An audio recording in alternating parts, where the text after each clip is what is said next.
Hey, good morning, guys. It's good to see you this morning. Happy Sunday, and welcome to the Sunday gathering. The only church I know of where it's completely free and there's no tithe even asked for, because tithing is not something the church should do. It's good to see all of you this morning in the chat. Welcome, welcome. Man, I don't even know if I can say good morning to everybody. Thank you for joining this morning. Good morning, Linda, Red Raven, Marnie. It's good to see you from Wales. Happy afternoon. Rafa Sieber, Cassidy Art, C. Cuck, Burwee, Alvin Marcus, Neil Creek. It's good to see all you guys. We had Rick way back there. We have West Wind, Trent Ashbury, Alvin Marcus. So many guys. Appreciate you all. Naomi, Pam Crane. It's good to have you all this morning. Francisco. I think I said Linda. Deborah Hicks. All right. Looks like we're getting everybody. Sherry Fennel, good morning. Christian. Laura Masood, good morning to you. All right. Dan Free, Annie O, Thomas Morgan. God bless all you guys. Thank you for joining. I hope you had a good week. It was a crazy week and a good week for me. Of course, it's always nice. I have my daughter home from college this weekend, so that was nice. So I had my girls here in the house. That was great.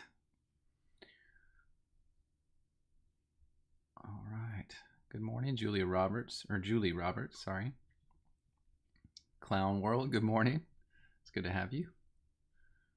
Thomas Morgan, I think I said hi to you. All right. Well, make sure you guys get your comments or questions, rather, topics that you want to talk about today in the chat. I've got a couple already from Trent and Rafa. And Judy Berry, good morning to you. I see you say you can't stay on today, but you'll watch later. Good to see you. Have a good morning. And you were very welcome for all the prayers for Florida. Yeah, they turned out well. I can't believe that that hurricane just kind of switched off, which is literally what I think happened. But it's good to see you this morning, Judy. Take care.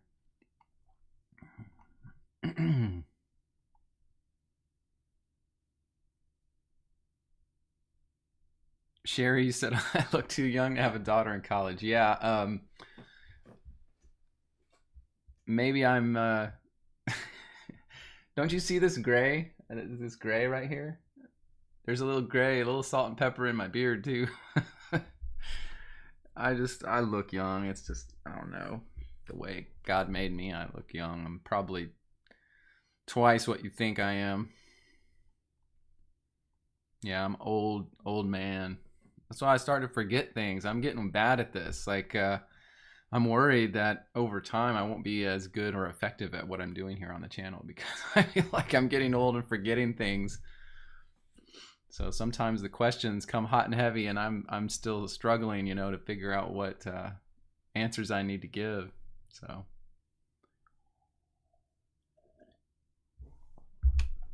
Thomas Morgan, you have a question there. Let's see. Thoughts on War in Heaven and what the world calls space exploration maybe being Armageddon. Ooh, that's a weird thought. That's something I hadn't really thought about. I'll put that on the list, Thomas. Oh, let's see here. Christian, you mentioned a usage of a woman in travail throughout Scripture. Okay. Interesting. Yeah, put that on the list.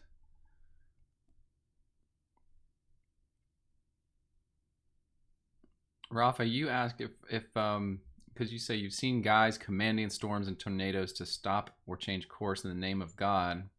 Do you think that's possible? I think anything is possible with God. Now, I can't speak to those specific instances, whether they were legitimate or if they were, some sort of trick or hoax. But I do know a lot of people were praying for that hurricane to stop, Hurricane Milton, and or not to damage anybody or hurt anybody. And lo and behold, it didn't. was pretty amazing, actually. Yeah, so that was pretty neat.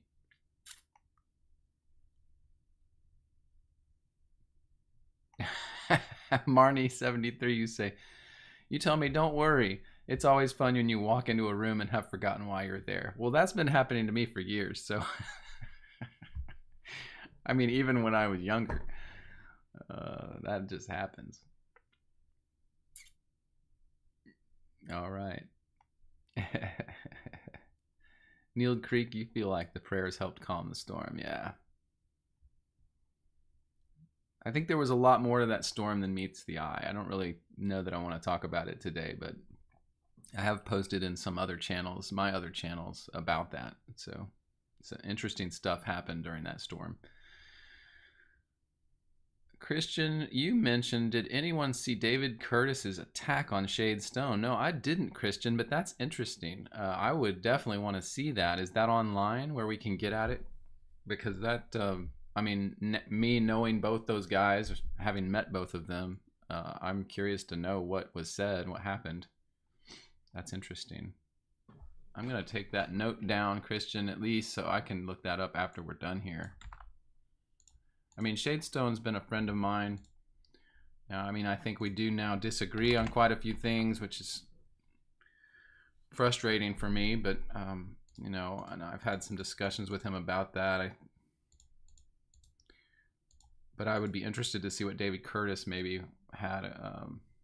You say Shadestone posted it this morning. Okay, I'll check it out, Christian. That's interesting. I mean, both those guys are in a sense, as far as I understand it, full preterists. So of course there's a lot of things I'm going to disagree with them on. But it would be interesting to me to hear any kind of discourse between the two of them. So that's interesting. Good morning, Ed Mack and 4K Bible. It's good to have you guys. Thomas Morgan, we can still disagree and be brothers and sisters in Christ. Yeah, we should be able to. I just, you know, it's tough though, especially when you're, you know, I have probably an issue.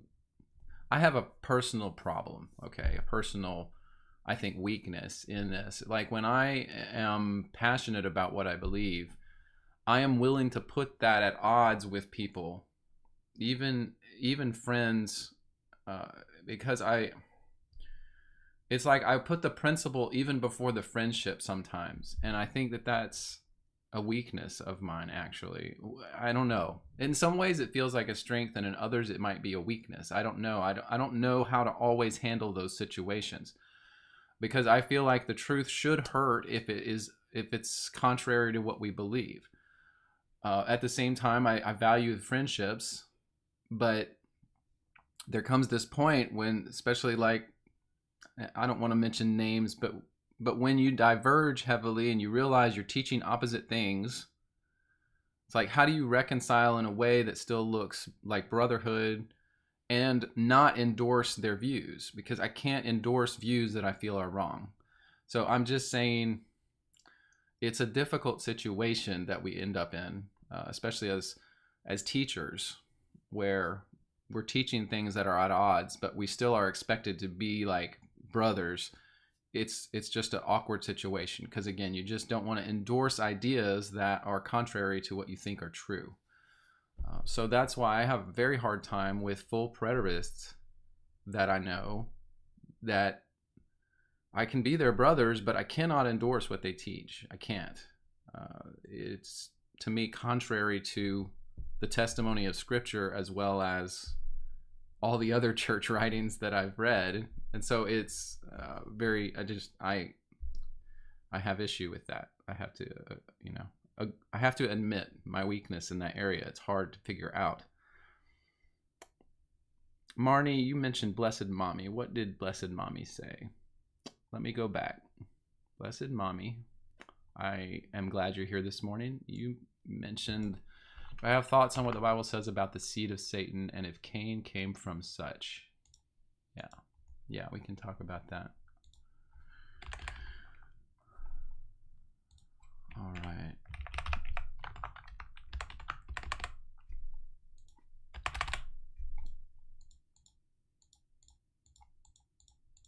One thing I wanted to say was like last week, I feel like I did not pay enough attention to the chat. I felt like it was going by so fast, and I was kind of just, you know, in my own world a little bit talking that I kind of wasn't as attentive to you guys as I probably could have been. It is always a balance, by the way. I'm trying really hard to like focus and present good information and speak clearly and trying to do all these things and then also look at the chat. It's sometimes obviously it's like multitasking. I'm not very good at that.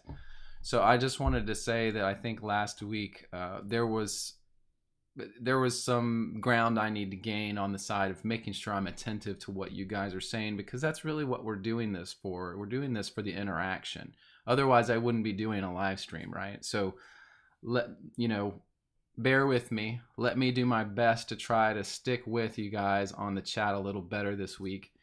And Westman, you say you all were very chatty last week. Yeah, well, we were talking about some really interesting things that, of course, a lot of people have a lot of ideas on. So it was going by very fast, and I was just trying to do the best I could. But again, I think I will try to stay a little more attentive to you guys' chat today.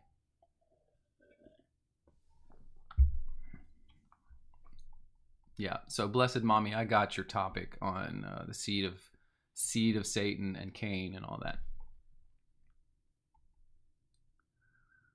All right.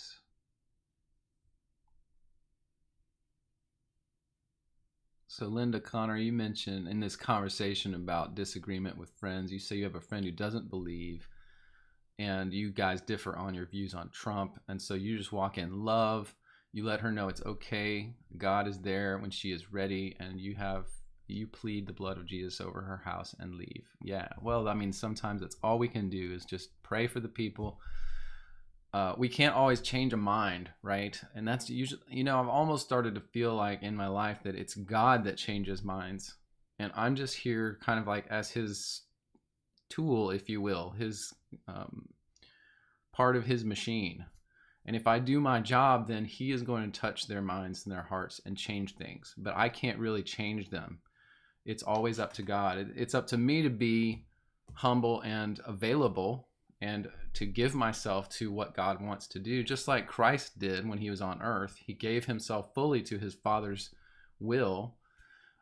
And so we're the same way. We need to do that, but we can't always expect.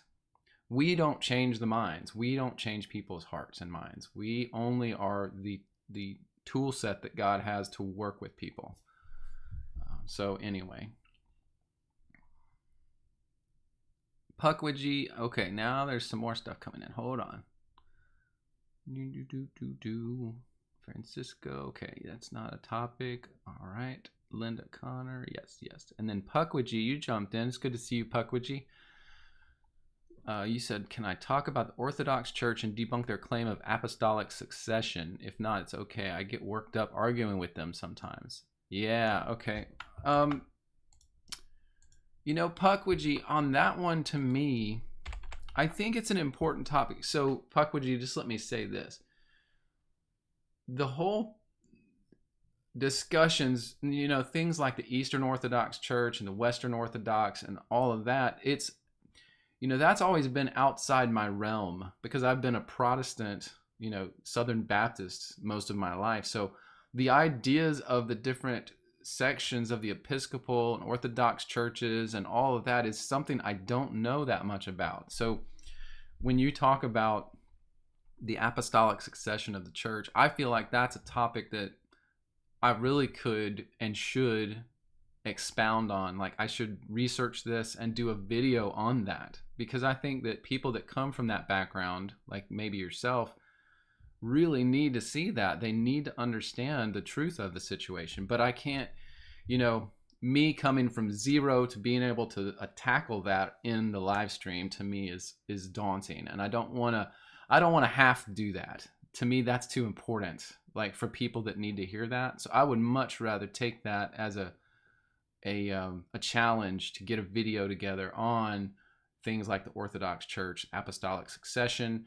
What was the other one that I heard about the Eastern Orthodox Church the other day? What is that word they use? It's like where essentially they have a view that you kind of become a Christ in your walk with God, I think it's not theosophy. It's like theism or something. I can't remember what the name is.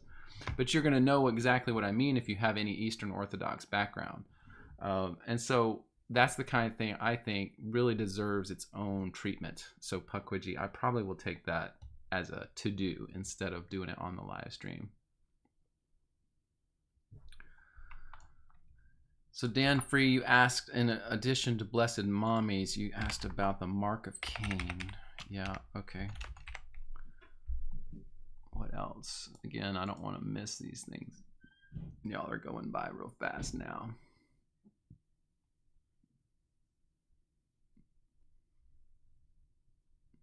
Laura Masood, that's a good statement. God will harden hearts like he did with Pharaoh if they continually reject the truth. Yeah, he does, because essentially what's happening in the situations, if someone is continuously choosing Satan over God, choosing wickedness over righteousness, that is getting into Satan's territory, where he is now given authority over those people.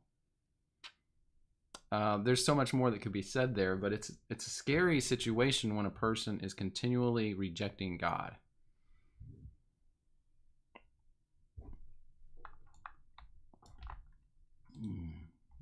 Now y'all are saying good things I'm just taking down as notes. All right. Monica Hayes, good morning to you. It's been a while since I saw you on there. I'm glad you made it. All right.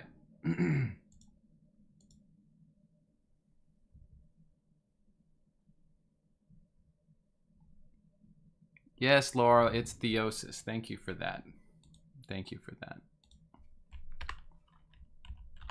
Theosis. Yeah, I was watching a video or reading something about that the other day, and I was like, man, this needs to be discussed. It needs to be taken apart.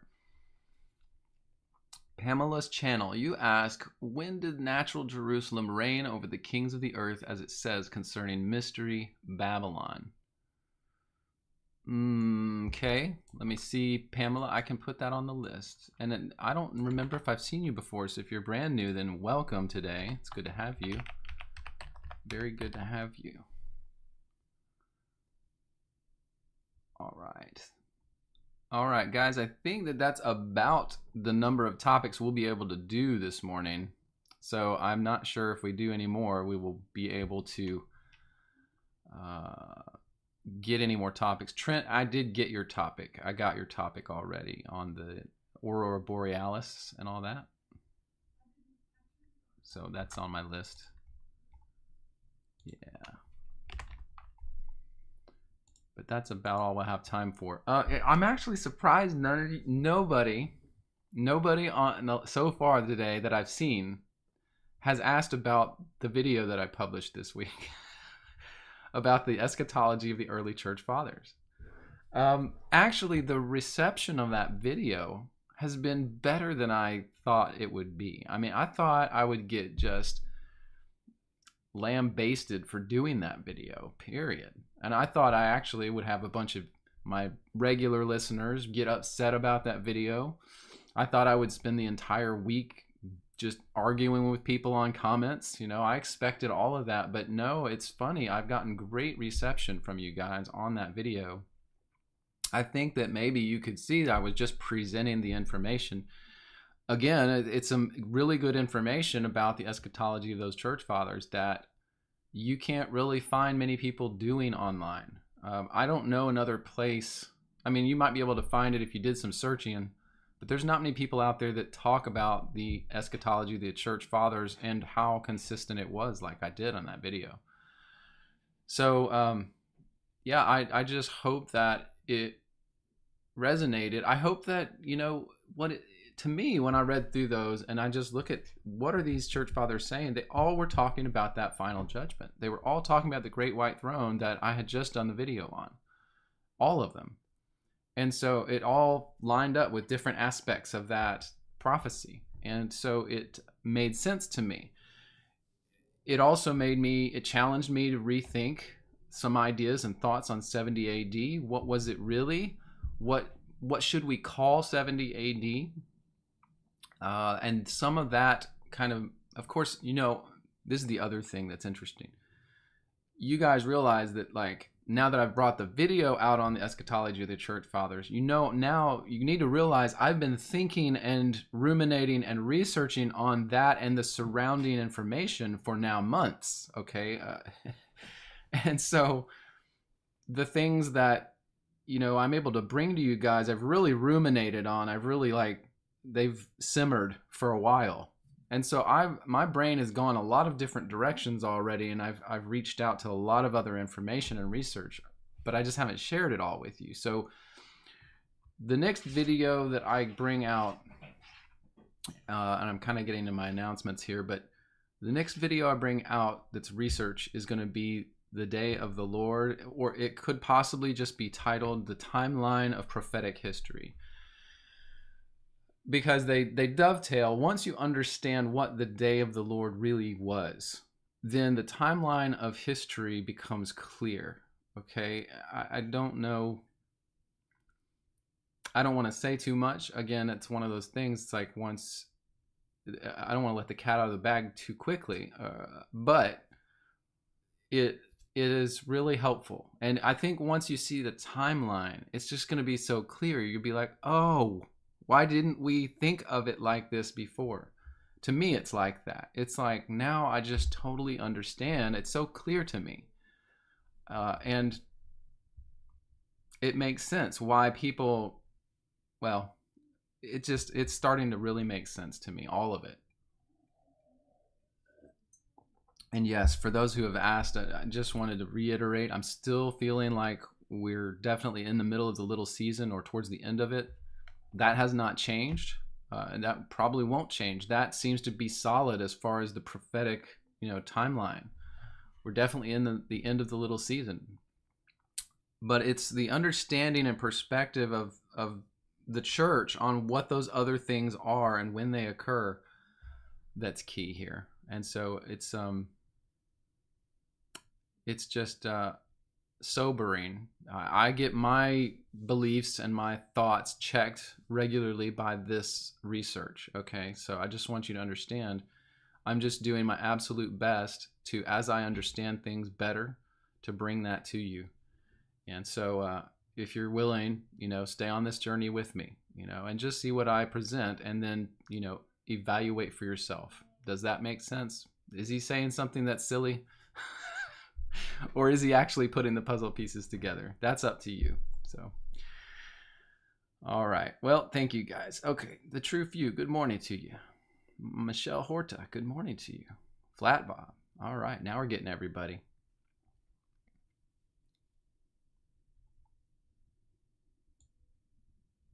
Pamela's channel, you found a few people teaching some of this. Yeah, that's good. Well, yeah, JT follows JC.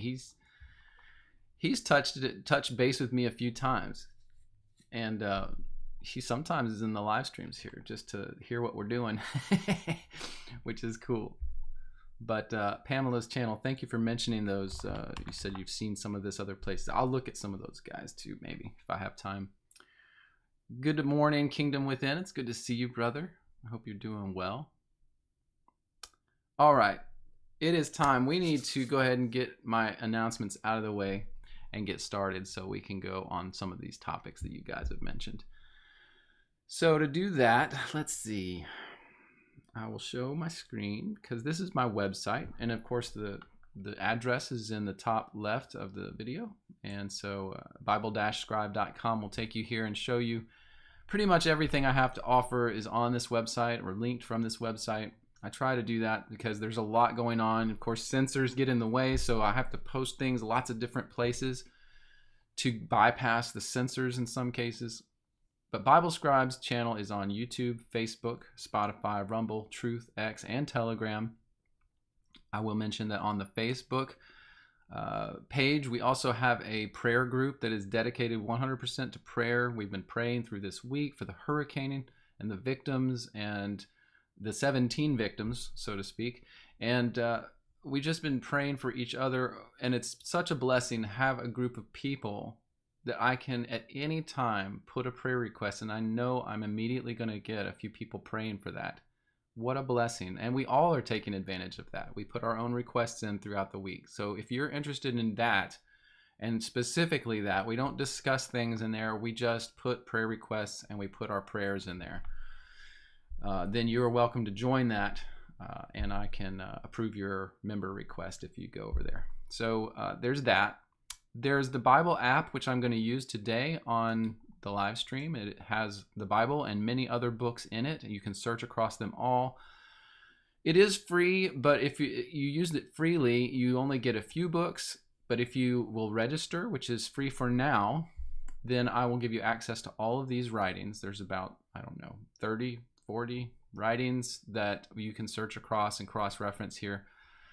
It's a very helpful tool. I use it exclusively, and many people have signed up for that. I don't know, my member count now on there for registrations is probably in the close to 100 or 150. So I hope you guys are able to use that as well. I have other channels called SciCry, another kind of identity that I have out there. The SciCry channel it started on YouTube, but that I had to kill a long time ago because of censoring. But I have now started to repost things on the YouTube channel, but it's mainly on Rumble, BitChute, Odyssey, and Telegram, Truth, and X is SciCry, SCICRY. And that's more of, I don't know, I guess you'd say conspiratorial videos, but most of the conspiracies are now not conspiracies anymore. So anyway, there's a lot of videos there for people that like that stuff and are with me on that. But you're welcome to look that up anytime, see what I've got. Other than that, I think that's about it. There is a store where you can find merchandise. It's linked from my homepage. You can get shirts and stuff if you want them. A few people have grabbed some stuff off here. There are some stickers, hoodies, hats, coffee mug. So all that's there if you want it. I think that's about it. What else? What have I been working on this week? Mainly this week, I have just been working on that video, the eschatology of the early church fathers that I released. Made sure I got that out as I promised you guys last week. And the next thing is, of course, the other video I mentioned, which is either going to be called The Day of the Lord, or probably now it's going to be called The Timeline of Prophetic History. But that's going to be really good. I hope it's going to clear up a lot of things for people, clear up a lot of questions, just iron it all out and make it look like we've put the puzzle together, really. So I hope that will help. Okay, so now with that, let's start by saying a little prayer together. If you do have prayer requests, please put them in the chat right now, and I will try to get them to our prayer group this week. So if you do have prayer requests, go ahead and do it, and then I will bow my head right now. You're still welcome to put your requests as we're praying in there, but let me bow and pray for us real quick. Oh God in heaven, thank you so much for what you've done for us. You brought us here together again today, as you do each week, and so many good people here, so many people that care for each other and for you, and we give this time to you. We praise you for it. Please help me during this live stream to be able to speak clearly and honestly, and to just give us all the ability to come to the truth here, to seek answers and find them. And we praise your name for that ability to do that, to be together, and just give us a fruitful time this morning. Help me to get through these topics well. And we give you honor and glory and the praise. It's in the name of your Son, Jesus Christ, that we pray this. Amen. All right. Thank you, guys. Hey, good morning, Stacia. It's good to see you. All right. Let me make sure I haven't missed anything here. You guys on the chat going fast. Francisco, you liked the SciCry Minions video. Yeah. I did too. I had such a blast putting that one together. It was so fun. I mean, especially when I can mix it to the music and edit to the music. That's fun. I love it. Yeah, makes it fun. All right.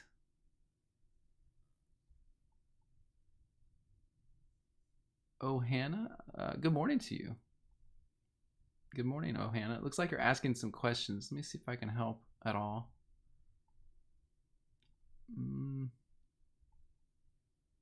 You say, you wonder if we've been looking in the wrong direction for Jesus' return. And so, oh, Hannah, that's interesting you say that. Let me ask you real quick, oh, Hannah. Are you talking about looking in the past, or are you talking about looking in the future? Which one have we been looking in that you think is wrong? Because this has to do with what I was talking about in my video that I released this week. I think it's very relevant. So I kind of want to talk about this for just a second. Can we talk about this for just a second? I mean, I think it's important.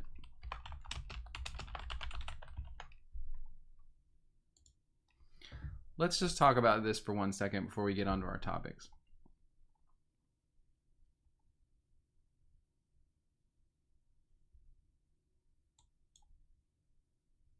Karen Washburn, good morning to you. You say, you don't understand how the millennial reign happened. There was so much suffering and evil on earth, just hidden. Help me understand. My heritage is linked to William Bradford. That's interesting, Karen. The heritage comment is really interesting. You know, I don't know if I'm right, but I did my genealogies and my wife's not too long ago. I think we had William Bradford in ours too, which is interesting. Okay, so let's see here. So, oh, Hannah, as far as the past versus future, now this is the whole discussion, right? This is the whole discussion between preterists and futurists, right? And I've been a part of this discussion now for years. And I recognize that for me, it is, how shall I put this? A touchy thing for me to start gaining understanding that changes some of what I understand to be correct, especially when I've taught some of these things for now 5 years. Okay. Well, not completely 5 years, but years. So what happened when I did this video on the early church fathers and my study on that was that I found that the early church fathers, the Christians right after 70 AD, they're all saying the same thing still about something in their future. Something in their future. Every single one of them said it's the resurrection of the dead. Every single one of them said that. That's in the future. Then you had most of them that were saying a version of other things too that went along with that it's all part of what we call the Great White Throne Judgment narrative. And so as I did that video, it's all in that video, you can see what the early church fathers were saying. They're all talking about different aspects of the Great White Throne Judgment. It was all in their future. They acknowledge that. And then the other thing is that I didn't do in that video, but you have to realize throughout Christianity, all Christians throughout Christianity have seen the Great White Throne Judgment events as future for everybody. There's never been a time when the church, so that we can say literally there's never been a time when the church thought that all of that was in the past. Never been a time. So that's why I've always had issue with full preterism. Always. I've never believed full preterism. And I knew it was wrong because the church never taught full preterism, ever. So I had to reconcile that. I had to figure out, and that's part of the research for that video is what did they actually say? Let me present that to people so they can see it. Because, you start talking to people and when I'm talking to full preterists, they just throw out things like, well, the church fathers were all confused. They didn't know what they were talking about. Why would you think they're confused? They didn't sound confused. But the problem is most preterists, most Christians in general, don't read the early church fathers. I think that's partially because John Calvin in the Reformation said that the church fathers were confusing. He said, he had a quote in his book, The Divine Institutes, that he said the church fathers before Augustine were haphazard, and they didn't all talk about the same thing with one voice. And I think that quote was taken into our Protestant churches. I mean, he was one of the biggest parts of the Reformation, right? It was John Calvin and his Calvinist viewpoints. So the church has picked all that up, and we just really haven't ever taught the early church fathers. We've just left them alone because, oh, well, John Calvin said they were confusing. And everybody parrots that without actually reading them and showing me in the early church fathers, without showing me why they're so confusing and where are they divergent? Where are they saying things that conflict with each other? And so when I study the early church fathers, as I did in that video, I don't see the conflicts. They're very consistent and they say all the same things with one voice. So I don't know why John Calvin felt the way he did. I don't know why the church picked up that narrative and then essentially taught Christians to never read the early church's writings. Why did the church teach us to never read the early church writings? It seems like that is a problem, that we never should have done that.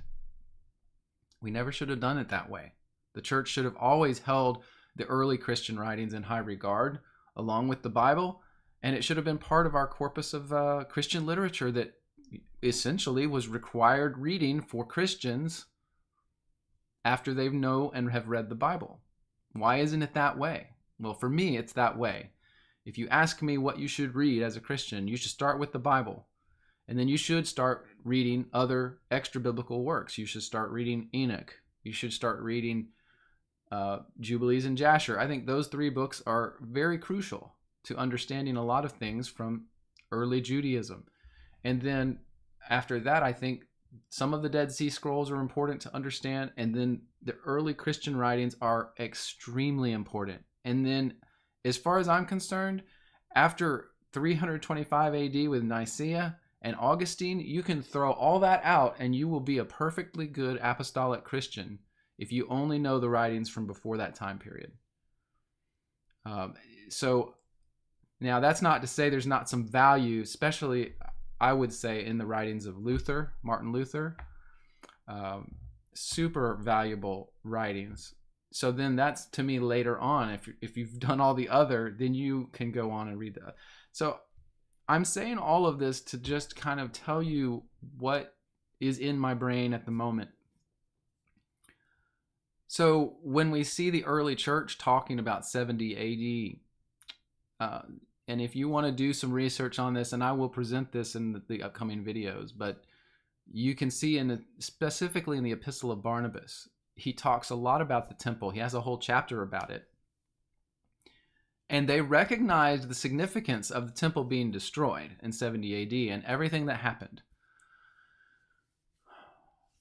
And of course, you guys know as well as I do, and I've taught on it. And the years leading up to 70 AD were amazingly miraculous. Okay, there was Christian persecution, there were earthquakes, there were pestilences, there were all these signs in the heavens, and there was actually, prior to Christ, there was blood rain. Do you know about that? There was blood rain many times on the Roman Empire. Then after 70 AD, do you know what happened? Did those things stop? Did those miracles and those things stop? No, they continued on through history. So all of those miraculous things, omens, signs, earthquakes, destruction, all these things kept happening through the first few centuries of the Christian church in Rome and thereabouts. So when you see that, you have to realize that the prophetic things happening didn't just stop at 70 AD like that was some bookmarker and some end of something. 70 AD was crucial, but the things that were talked about kept happening. We had volcanic eruptions. We had Vesuvius erupt and destroy Rome, and there were fires throughout Rome a few years later, and there were pestilences, there were plagues in Rome, the plague of Justinian. There was 536 AD, was it 536, the worst year, quote, in history? And we still have scientists trying to explain what happened that year, but all of Europe was in darkness, mainly Rome. But there were food was not able to be grown because the sun did not shine for an entire year. So when you understand that the prophetic fulfillments extended way past 70 AD, And then we now understand from the early church fathers that when they were talking about eschatology, things in the end, they were talking about the great white throne judgment and the events surrounding the great white throne judgment. So Christ coming in the clouds, resurrection of the dead, all mankind standing before God in judgment, God judging them by their works, the righteous joining Christ in the sky, and then Christ handing the kingdom over to God. These are all events that these early Christians were talking about in their future after 70 AD. So if you want to, like, I know a lot of preterists are just going to say, nope, don't believe it, nah, I don't want to hear any of this. Well, then you can ignore all the church writings and just sweep them away like Christians have done for centuries. And you can ignore them so that you can keep your eschatology. Keep everything happening in 70 AD. You can ignore that and just make it the way you want it, if that's what you want to do. But if you are honest and you don't ignore those writings, and you don't ignore the entire history of the church, then you're going to have to accept some kind of eschatology that acknowledges both 70 AD and the great white throne judgment at the end. So, yes, I'm considering a lot of things in regards to my channel and the content that I have. Okay, I want to get this next video done. I want to get it done so that you see what I'm talking about. And then I'm going to probably go through my channel and edit what is there, the content that is there, because of course some of it I am refining and I disagree with some of the things I've taught now. I do, honestly. And I am going to honestly always be transparent. When I learn something that changes my view, I will tell you. But this journey of understanding the early Christian writings as best as I can and actually reading them and actually studying them has changed some viewpoints that I hold. And it's not just me with viewpoints. You see that I'm basing what I'm talking about on the writings. I'm basing it on the earliest Christian and apostolic writings. And by the way, those early Christian writings are echoing everything in the New Testament. They're talking about they're literally quoting the New Testament in many cases. So I don't have to wonder if they were on track with the apostles, with the disciples. I don't have to wonder if they were teaching the same things as Jesus Christ. They were using the same words. Okay, so I hope that you understand, and you understand why I'm going where I'm going. I'm letting the research guide. I'm letting the answers guide. I'm not trying to force my own opinion on these things.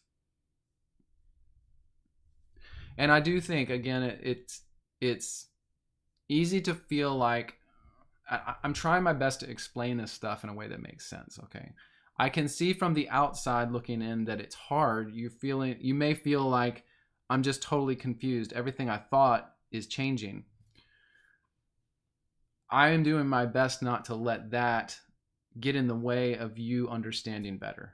Okay, I'm doing my best with the way I teach this stuff to help people gain the understanding of what is actually in the writings. Because you guys, do you realize when I started my channel, that was exactly what I wanted to do on the channel, was simply show what's in the writings. And for one, that started with the Bible. I mean, just understanding what's in the Bible clearly and plainly without adding to it was always a primary focus for this channel. The same thing has happened now with these early Christian writings, showing you what's in them. You didn't even know before. Nobody paid attention. Nobody paid attention to the early Christian writings. I can't honestly totally explain that. Why is it that now we're finally opening these writings? We're finally exposing what was truly said, what was believed. Why has it taken so long? The only thing I can say is that there's been powers at work against us, I believe. And, even we go back a few years and we're talking about the kind of rediscovery of the books of like Enoch and Jubilees and Jasher, excuse me, all related to the Nephilim, right? The giants. So that was one revelation that certainly helped all of our understanding of the Bible much better. Absolutely. And so that kind of wave of understanding passed. And now to me, of course, that stuff is, I can name probably, if I went to my notes, about 50 different writings that all talk about that and are consistent on the giants and the Nephilim story. So to deny that still as a Christian is, it's like you're got blinders on.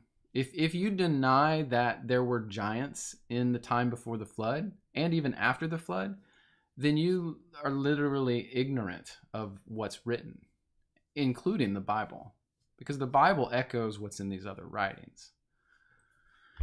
So again, there's just so much I could say. I just hope that you see that I am trying to be honest 100%. That is my goal with the writings. I've always based my research on the writings because that's our link to the past. That's our only link. It's not about what we think, and it's not about what we perceive. If we haven't read the writings, you have no business saying anything, because that's the only evidence that we now have of those times and what happened, is what humble men before God wrote so that others would understand. That's all we've got. If we don't lean on them, we have no basis for our belief system. Zero. Literally, I mean, I could reiterate that and say, if we don't lean on the writings, the Bible and the other writings surrounding it, we don't lean on written history, we might as well just throw it all out and go live our lives according to whatever we want, because that's our only link to the past. If we want to understand, that's where we have to go. So I'll just stop ranting. I'll stop ranting. Oh, goodness. Reno Waddell, it's a good statement. You say God has opened our minds and hearts to see things we couldn't see before. I agree. See, that's what's so exciting.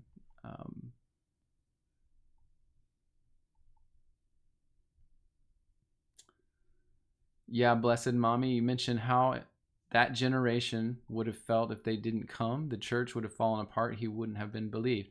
Yeah, that's true, Blessed Mommy. And so Christ did, of course, prophesy about 70 AD. He said a lot of things about 70 AD. So that is obvious and true. And the thing that I think is neat now is we understand now from the early Christian writings, and this is something I didn't really talk about in the video, but it's clear when you read through Eusebius, you read through Justin Martyr, you read through Irenaeus, you see them saying there were two comings of Christ. There was the Advent, and there will be the great white throne judgment. That's the two comings. And when they say the advent of Christ, they're talking about when he was born as a baby and he came into the world as a man. They're not necessarily talking about 70 AD, although that is a prophetic event. Do you see where I'm coming to on this, to understand this clearly? And that's exactly what the church fathers, like the Epistle of Barnabas, says about 70 AD. It was a prophetic event. It was amazing. The Jews were judged. Their whole temple was destroyed. And that's what he says, along with all the other events and miracles that are occurring both before and after that event. Okay, so we have to put it in perspective. We have to understand what was said about it.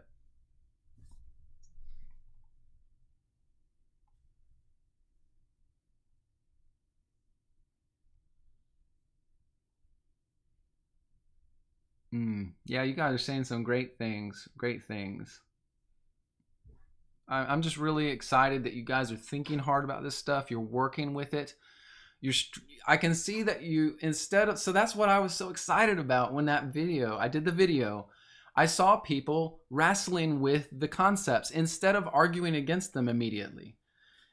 That's exactly what we got to do. You got to look at the possibilities, and then how does that fit into our belief system? Does it fit? Does it not fit?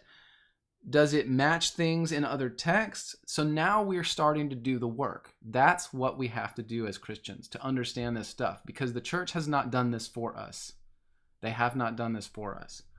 Your pastors in the past have not done this for you. They have not allowed you to search out. They have not encouraged you to be to differentiate between things, to analyze, to research, to put pieces together. They have not taught you how to do that. So thank God we are now learning that. Thank God in heaven. I mean, that's what it's about. All right. Well, I've ranted for a little bit, but that's a good rant. Yes. Okay, guys. I think I'll move on then. Start to do you guys' topics so that we have time today. I've now ranted and wasted a bunch of time. Not wasted, but you know what I'm saying. All right. So let's move forward. Let's see. I've got some topics from you guys. Let's see what we want to start. Should I just go in order? In the order I got them. Let's just go in order. So Trent Asbury. And again, Trent, thank you for joining this morning. I don't know if I have seen you before on the channel, but if I just missed you, then I apologize. But welcome to the channel. It's good to have you. You asked about the new mini moon and the extended Aurora Borealis. Could that be the new Jerusalem coming down and they're trying to hide it? Woo, that's a deep one, man. Okay. I don't know, Trent, do you mean by the mini moon, do you mean like, I want to answer one question from Annie O. Annie O, you ask, why did I not mention Polycarp? The only reason I didn't mention Polycarp, Annie O, is because Polycarp only has one writing. Now, there's two writings that have to do with Polycarp. Only one is written by Polycarp. The other one's called the Martyrdom of Polycarp. But I believe it's his epistle to the Philippians is the only one we have extant from Polycarp. And there's just nothing in the text really about eschatology. Polycarp, if you try to get inside his mind, Polycarp was very focused on winning souls. Like, that's all he cared about, was teaching people boldly about the gospel.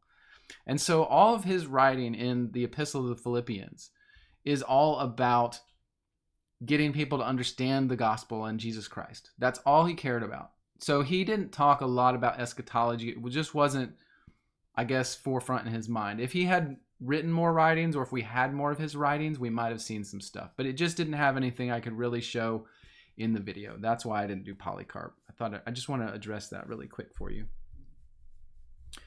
All right. Adam, what is happening, Adam Unchained? What is happening? Do you have a prayer request, Adam? You're in a lot of pain, Adam. I want to get this prayer request. Yes, Adam, I've got your prayer request. It's going to go on our prayer board. Okay, I've got it. Thank you for that, Adam. Thank you. Definitely want to pray for you, brother.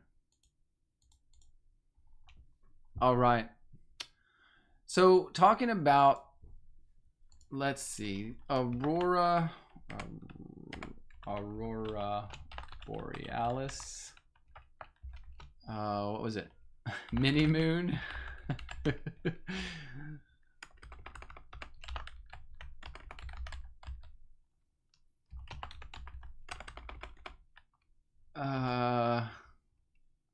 I don't even know what else to say on that. So let's just go with that for our title. So Trent Asbury, the way you said it was, can I talk about the new mini moon and the extended Aurora Borealis? Could that be the new Jerusalem coming down? And they're trying to hide it. Let me add New Jerusalem on there.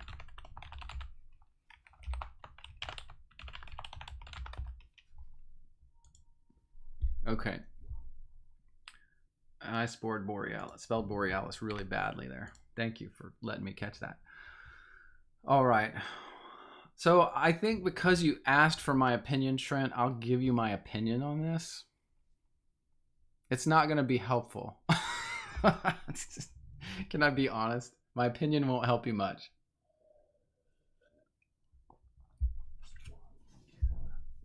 If that is true, let's say that what you're saying is somewhat true. Let's say the Aurora Borealis is the bow, so to speak, that's mentioned in Ezekiel surrounding the throne of God.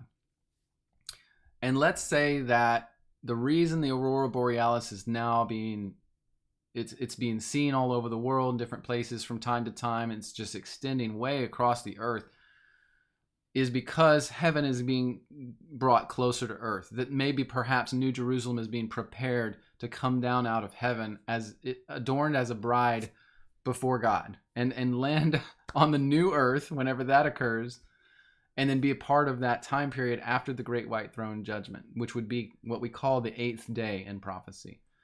Let's say that that's possible. That might be what's happening. If it is, I don't have any way to know that that's true. I have no way to know. Other than the same as you, we can speculate about it, we can think about it. So to me, that's the kind of thing that when I see this stuff, I have to just bank it in my memory bank and just hold on to it and see if I then find any more information that comes out that helps me on it. Okay, so right now I wouldn't be able to tell anyone. I wouldn't say to anyone, and that's the throne of God and it's coming down. New Jerusalem's about to hit. I can't do that because I don't have the information. I don't know. You know, we have a lot of things in our world that could be causing things like the Aurora Borealis. We have a lot of high-end weapons of war and weather that could be causing some of those things. If we're pumping ions into our atmosphere constantly to modify weather patterns and change hurricane directions and stuff like that, what effect would that have in our atmosphere with the Aurora Borealis? I have no idea. See, that to me is another valid speculation. Okay, again, I admit that's speculation. And that could be the reality, but I don't know. I have no way to match that to reality. I have no way to test that theory. So some of those things I'm perfectly aware are going to be unprovable until I hit heaven, okay? Until I go. There's no way I'll be able to prove or know those things, some of them. Now, we have no idea what will happen in the future. As I do personally believe we're close to the end of the little season, and then really what will be happening at the end of that time period at some point is the great white throne judgment, the remaking of heaven and earth, and then, according to the early church fathers, probably 1,000 years of peace on the new earth with the New Jerusalem, with God in Christ living there. And of course, all the righteous then being there as well. So again, I have to only speculate along with you. Now, the other thing you mentioned was the mini moon. And I think by that, you're talking about, what many people would call the artificial moon. If that's true. Again, that's another thing. There's a lot of speculation. People online saying, I think the moon's artificial. Some are saying the sun's artificial because they find a patent that says something about artificial sun, and they think the sun is artificial now too. So there's all this. Again, it's speculation. It's not bad speculation, but it cannot be proven at this present time. All we can do is watch what's happening and try to make sense of it. And I understand that you're doing the best you can, and we all are. And it's hard. There's a lot going on. It seems so cloudy and strange. So I, again, will not come down on, I think that is this and this is that, when I don't know. Because to me, there's possibilities. That's what I see when I look at those things. There's possibilities, but there's no hard facts that I can share. So I don't know, Trent, if that helps or just makes it less less clear, more confusing.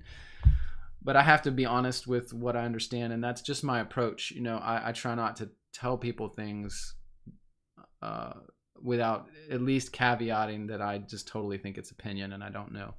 So I hope that at least gives you my kind of where I stand. I'm less, to be perfectly frank, as far as my opinion, I am less on the side that the Aurora Borealis is some kind of sign of the throne of God or heaven. I typically have just felt like that's a part of the natural world and the skies, and that's just kind of how it works. It's always been there. Is it maybe surrounding an entryway into heaven, and that's why it's there? I don't know. But until we see more and know more, I just won't really come down on it. So I hope that helps with your question. And I think that is all I can say about that. Yeah, thanks, Kingdom Within. It's a fair answer, and it's not an answer, right? I dodged it really well. I hope you're really doing well, Kingdom Within. It's good to see you on there, brother. Just good thoughts come to mind for you, and appreciate you. All right.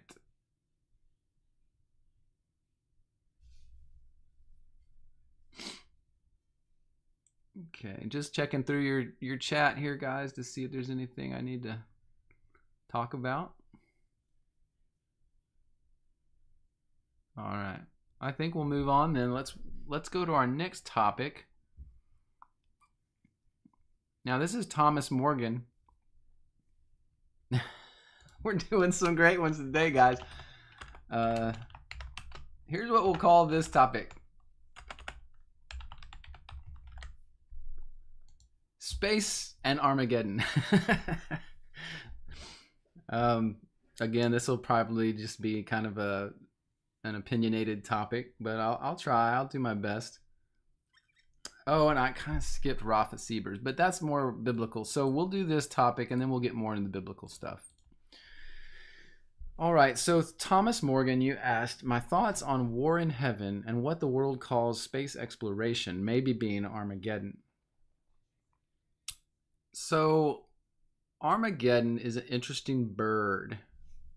Armageddon is an interesting bird, and especially now that I'm starting to learn more about what these early church fathers have been saying all along and we've been ignoring, Armageddon is one that I need to revisit slightly. I need to revisit, and in fact, all of Revelation now, I need to go back with my new lens and look through Revelation, make sure that I don't need to reinterpret any of that based on my understanding of the Great White Throne Judgment and those events.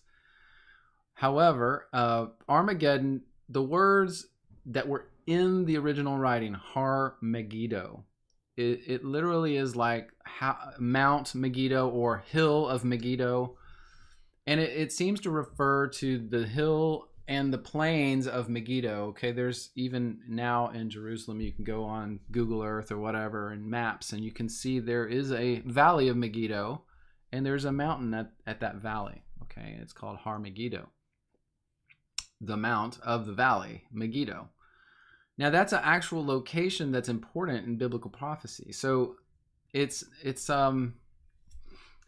that's why I can't relate Armageddon to space, because Armageddon seems to be tied to a location. Okay, Har Megiddo. It's specific. Now there's another part of prophecy now that we do understand a little better, and I actually had a video planned on it for the future called the Valley of Jehoshaphat. Okay, and it's mentioned in many writings as the place where, in the Great White Throne Judgment time, when God judges all humans and all angels and all things, that is the location where that will occur, in the Valley of Jehoshaphat, the valley perhaps of Megiddo, near Mount Megiddo. And that the war would be waged there against all nations too. And so this is just part of the eschatological things that we have to kind of reconcile now a little better. So to me, I just don't think I can place that struggle between God and the nations and the principalities and the angels. I can't place that in space, okay, because it is localized to Megiddo. Now, whether that's a spiritual battle or physical battle, it obviously is against spiritual principalities and angels, so it's partly spiritual, of course. But I don't personally believe that what we call space is involved in that. Now, to me, when we talk about space, and a lot of people with a flat Earth cosmology, and I'm of a flat Earth cosmology, some of us will say, there's no space. Well, I don't know that I would say that. I would more like to say space isn't what you think it is, right? that whatever we call space, when we look up in the sky, we see blackness and we see stars and we see things. All of that, of course, we should, I think, interpret according to the scriptures, where God tells us that the the stars are luminaries, the sun and moon are luminaries. They are a type of angel that exists in heaven. And so I believe space is those things. Now, I don't know how to interpret all of space. To me, that sounds like we're looking upwards into some of the spiritual realm, honestly. And so when you say space to me, I'm thinking more like heaven. I'm not saying that heaven looks like the pictures that NASA gives us, but I'm just saying when I look up, I'm thinking heaven, because that's what the Bible teaches. Okay, if we're looking upwards, we should think the words heaven and Oranos in the Greek, or Hashamayim in the Hebrew. Okay, that's exactly the way it's taught in the scriptures, and by all the Christian writings and all the Jewish writings. It's all the same. So to me, that is what we're talking about. Now, was there a war in heaven? Yes, we read about that in Revelation. There was a war in heaven. A third of the angels fell with Satan, became his essentially army, and they were thrown out of heaven at the time of the prophecies in Revelation 12. Okay, so that occurred. And if that's what you consider space, then yes, there was a war in space. It was not called Armageddon. That's not Armageddon. That's a different conflict between the angels of heaven. So we just have to be real crystal clear when we talk about these things. So I guess in general, to talk about your question, it's just, I wouldn't connect space and Armageddon necessarily in any way. But when I think Armageddon, I'm thinking of the valley over in Palestine. Okay, I really am. And whether that's, well, let's just leave it right there, I think, actually.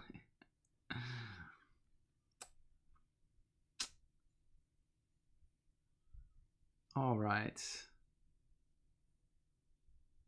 Let me see if you guys have said anything that I should respond to. Let's see here. Oh, Hannah, you say it's 2:33 where you are? Oh my goodness. You are awesome. Well, I appreciate you, oh Hannah. Thank you for joining us at such a early hour. Yeah, I appreciate that so much. I know different parts of the world, it's not easy. I wish I could solve that somehow, but my time is very limited. So I'm about tapped out on my time that I've got for the channel. I don't, it's not my income. The channel is not my income. It's something I do in my spare time. So thankfully I have this time to spare. I just don't have much more. So I thought a lot about trying to do something more for my Australian listeners, people in other countries on the other time zones, but yeah, I'm pretty limited. So this is about what I can do.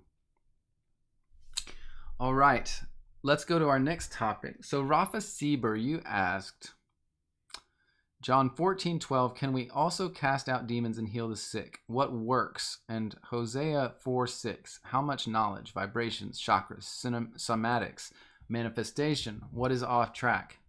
Whew. That's a big question, Rafa. Lots of tentacles. Let's see here.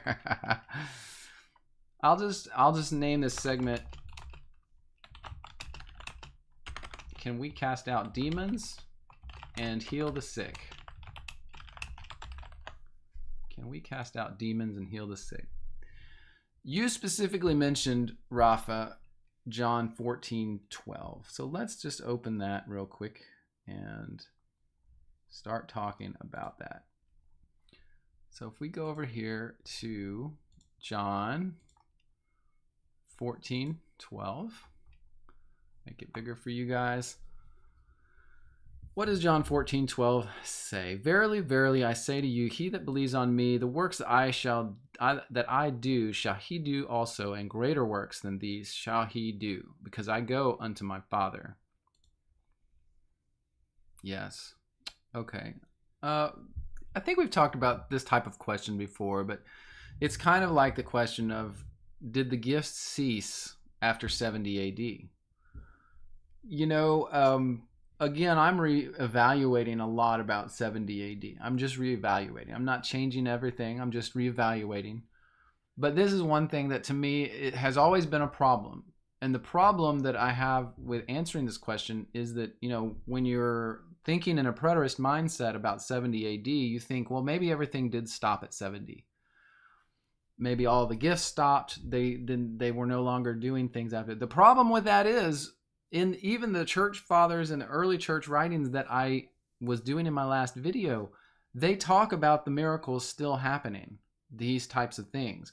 When people were baptized, they would come up with the powers of the Holy Spirit. And this was after 70 AD that this was still happening. I have not, in all the years now that I have been studying this stuff, I have not yet reconciled that to what I believed about 70 AD. Well, I'm starting to do that now. Okay, so it's something we have to consider. The works that we're talking about, casting out demons and healings and speaking in other languages, they didn't stop at 70 AD.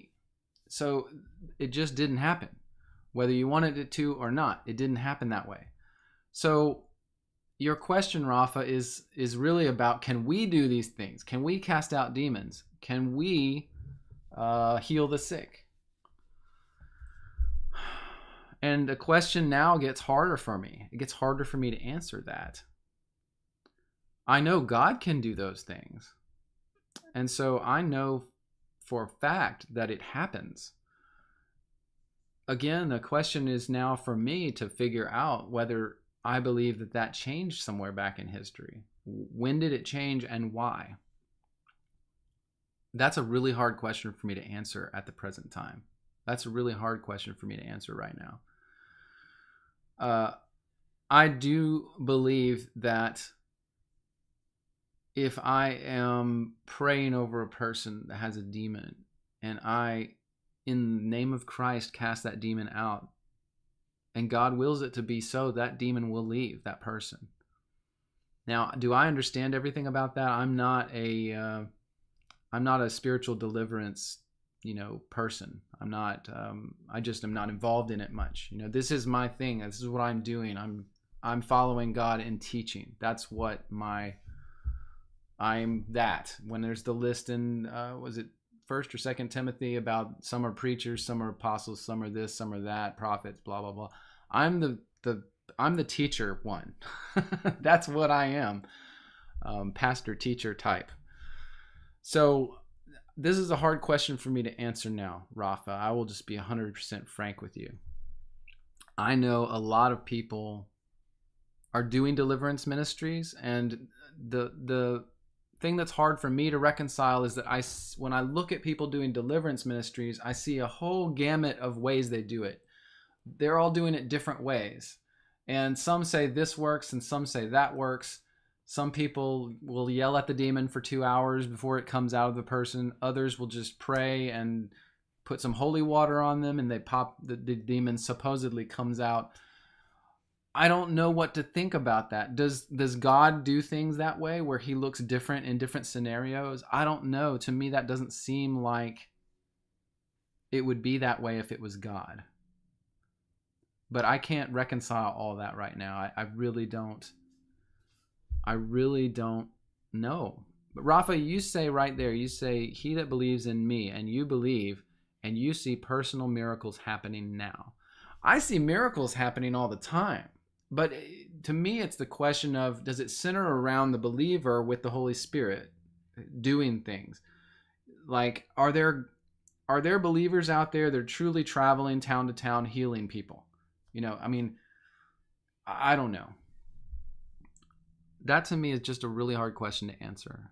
I don't even feel really qualified. I know there's been a lot of frauds over the years, especially in the modern times. I think you guys could all agree with me on that. Let's look real quick at Hosea 4:6 and see what that says, because you mentioned that, Rafa. So, Hosea chapter 4, verse 6. My people are destroyed for lack of knowledge. Because you have rejected knowledge, I will also reject you. You shall be no priest to me. Seeing you have forgotten the law of thy God, I will also forget thy children.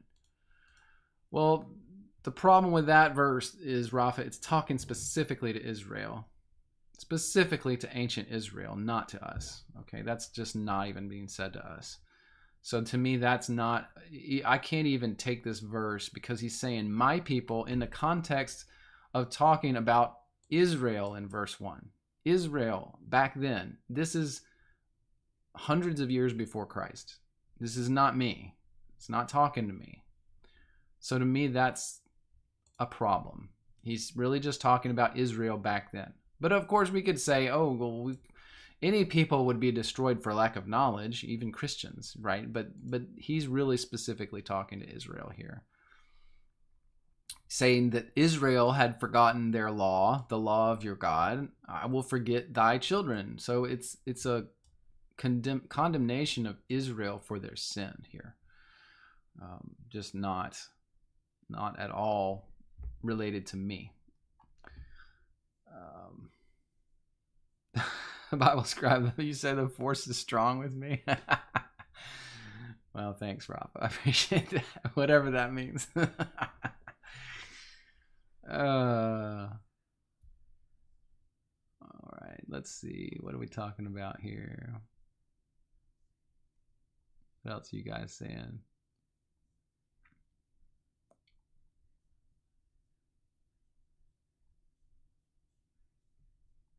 Rafa, you ask, you know it's for Israel, but you ask, doesn't it apply to us not having knowledge? Are we to seek knowledge biblically? Well, absolutely. I mean, we're supposed to understand the Bible for sure.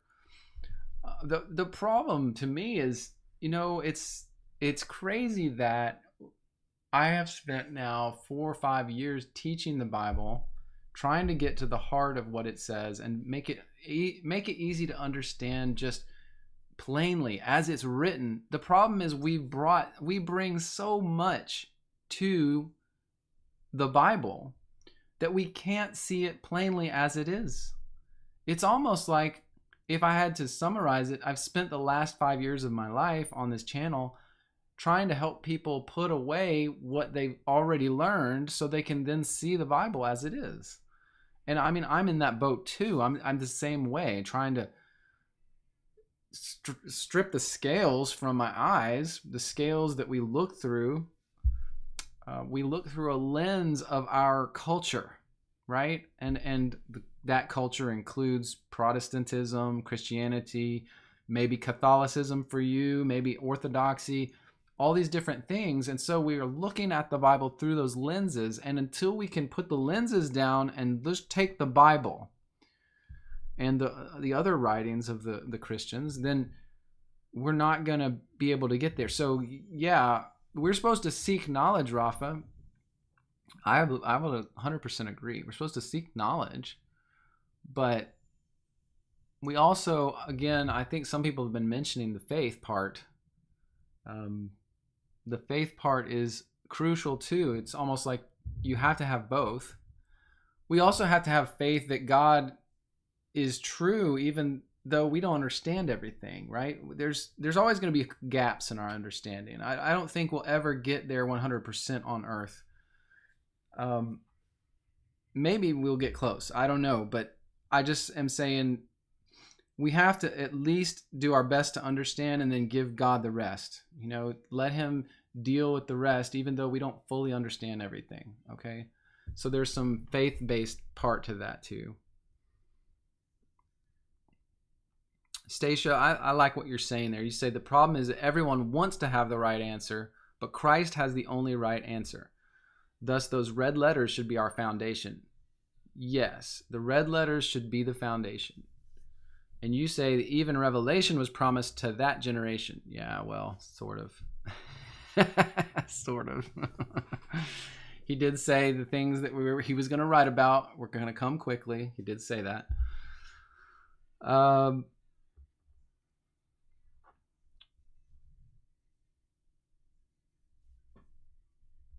Yes. So, Rafa, you say also the things of heaven Nicodemus didn't understand, like Jesus said.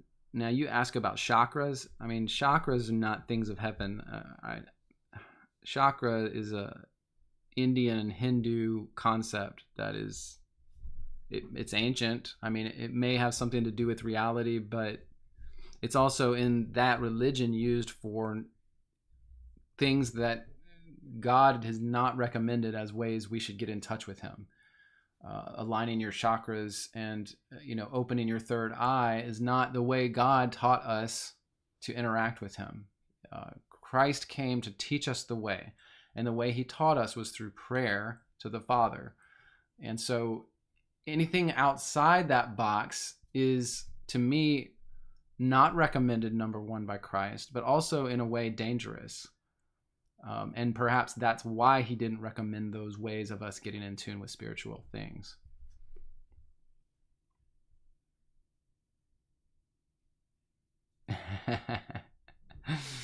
Yeah, Kenneth Copeland is he's a strange guy. I don't know what to say about that guy. You can look in his eyes and you see something real dark there. I don't know what to say, man. He acts so weird. All right. Well, let's see here. I think we'll probably move forward then. So Christian asked about this. If we could hit this real quick. Woman in travail. You simply asked, Christian, you said, what's the usages of a woman in travail throughout Scripture? So that to me is interesting. Let's talk about that briefly. See if I can find references to that. Okay, so let's see. Okay, I searched for woman and the word travail. 17 results in the Bible for woman in travail. Now again, when we do this kind of thing and we're hitting stuff across the Old and New Testament, then I obviously want to check some of the ancient language. So let's hit Psalm 48:6 real quick. And let's see, as far as context, what is the context here? God is greatly to be praised in the mountain of his holiness. Zion, sides of the north, so marveled, troubled, hasted away. Fear took hold on them, and pain as if a woman in travail. You break the ships of Tarshish. This is a really interesting passage. Oh my goodness. Okay, so let's do that and go to I want to see the words in the Hebrew. Fear took hold of them, and pain as of a woman with birth pangs. It's an interesting word. Kayoleda is the Hebrew word. The root is yalad, to bring forth or bear or beget, like a child. Interesting. So really what it's saying, this phrase in Hebrew is really saying fear took hold of them and the pain of giving birth, and the pain as if giving birth. So that's why they say, as of a woman in birth pangs. They spread that out into a huge English phrase because they have a hard time describing that one word, yalad, in Hebrew, in English. Okay, so the way they understood this verse to read, based on the Hebrew, was of a woman in birth pangs. Of course, it's really just saying fear took hold of them there, and they had the pain as if they were giving birth. Okay. So it's interesting how these passages come together. So let's hit another one. Isaiah 21:3. The pains of a woman that travails. My loins were filled with pain. Pain took hold of me. Again, this is very literal pain that's being talked about. A woman in labor, yawaleda, which is the same verse, the same word in Hebrew, yalad, meaning giving birth or bringing forth. So again, the same words. I'm just trying to make sure that we're consistent in the way we understand this. Let's go down through here.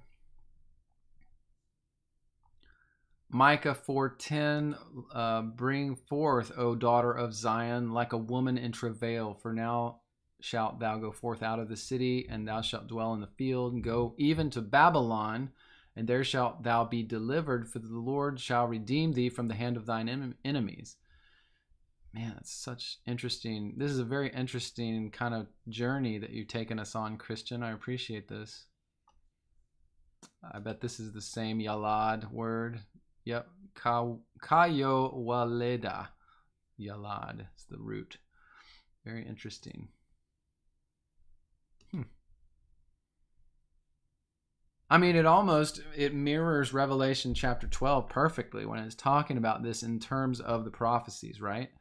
Woman in travail, Israel being in pain, because the woman in Revelation 12 is obviously Israel. It's the nation of Israel, the ancient nation of Israel, not the modern one.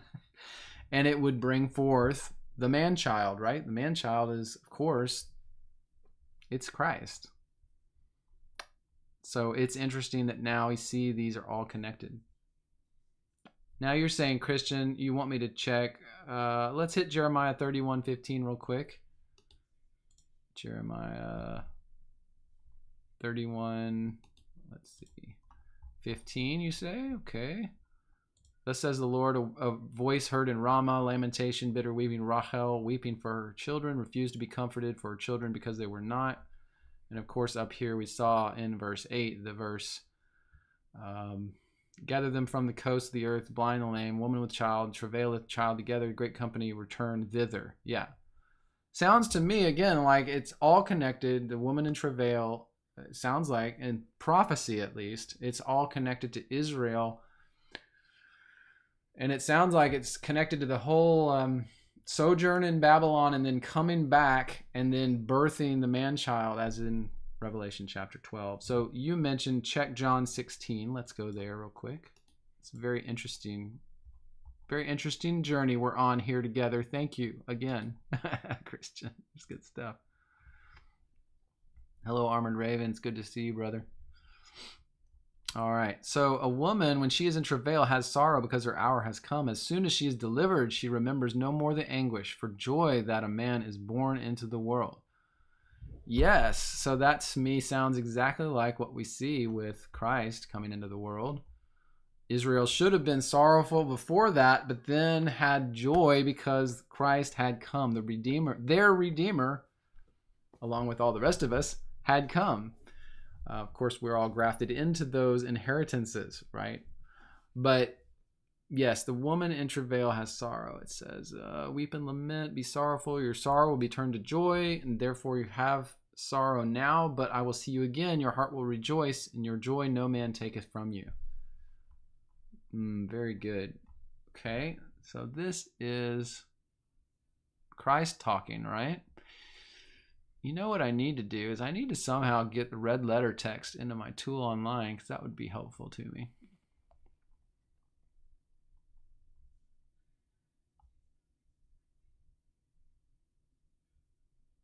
When he has come, he will reprove the world of sin, righteousness, judgment.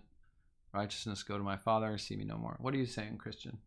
Jesus warns the coming tribulation, warns the disciples. Yes, absolutely. He does.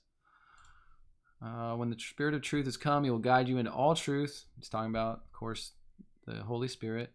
He will glorify me, just as I have glorified my Father. Again, that precedence of Holy Spirit, Christ, and Father is always talked about.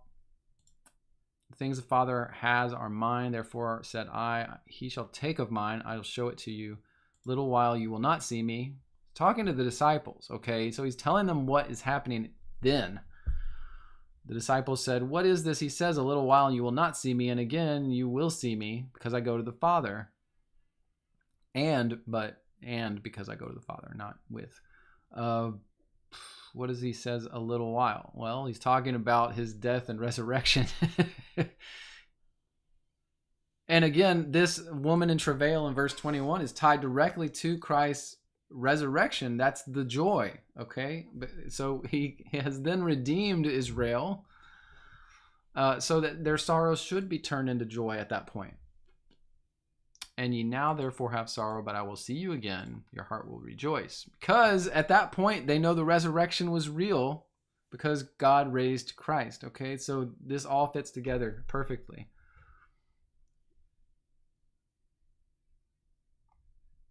Very good. Very good. Thank you, Christian, for this. Now, in 1 Thessalonians 5:3, it's interesting. It talks about the travail of a woman with a child, but it's talking about the destruction. Peace and safety, they will say, but then will destruction come. So, but of the times and seasons, you have no need that I write to you. Essentially, Paul's saying to the Thessalonians, you understand what's going on. I don't need to tell you about everything that's happening. You know perfectly the day of the Lord so comes as a thief in the night. Now oh guys, I can't wait to get to the video on the day of the Lord. Oh my gosh. You're going to die. You're going to die. It's so good. The day of the Lord so comes as a thief in the night, for when they shall say peace and safety, then sudden destruction comes upon them. As travail upon a woman with child, they will not escape. But ye, brethren, are not in darkness, that day should overtake you as a thief. You are all children of light, children of the day. We are not of the night, nor of the darkness. Let us not sleep as others, but watch and be sober. For they that sleep, sleep in the night. They are drunk are drunk in the night. Let us who are of the day be sober, putting on the breastplate of faith and love. Oh my gosh, guys. The breastplate of faith and love and a helmet for the hope of salvation. For God has not appointed us to wrath, but to obtain salvation by Christ, who died for us, whether we wake or sleep, that we should live together with him. Wherefore comfort yourselves together, edify one another, even as you also do.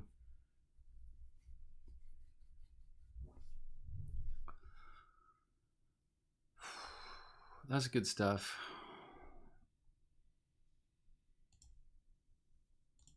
I mean, guys, we should take these words to ourselves. I mean, it's not that it's said to us, but this applies to us. Okay, it does. This is really good stuff. Now, the key here that really helps, and I'm not going to share it with you. If you understand what the day of the Lord is, then this chapter has some really profound meaning. If you understand it. I'm so excited. I'll get this video out as soon as I can possibly do it. I'm going to do it. It's going to be great. It's beautiful. It's beautiful what God has done. But anyway, Christian, anything else there? Because that's, you're right. It is so rich. It's so good. And I appreciate you bringing that. That's a really good study. Just go through the Bible, read everywhere that the woman is in travail, the birth pangs type of verbiage, and you start to see that pattern. Man, that's really awesome. Thank you for that today, Christian. You brought some really cool stuff to the live stream. I appreciate that. All right, are you guys ready to move forward then? We've got just a couple more. Just a couple more. Blessed Mommy had this question about the seed of Satan and of Cain.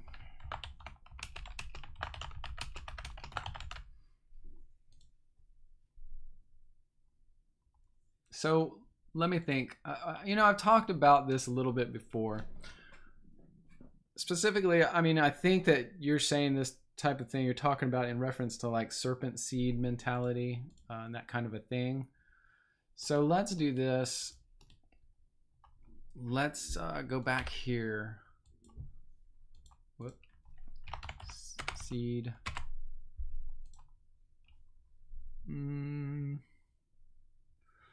I mean, really, we're talking about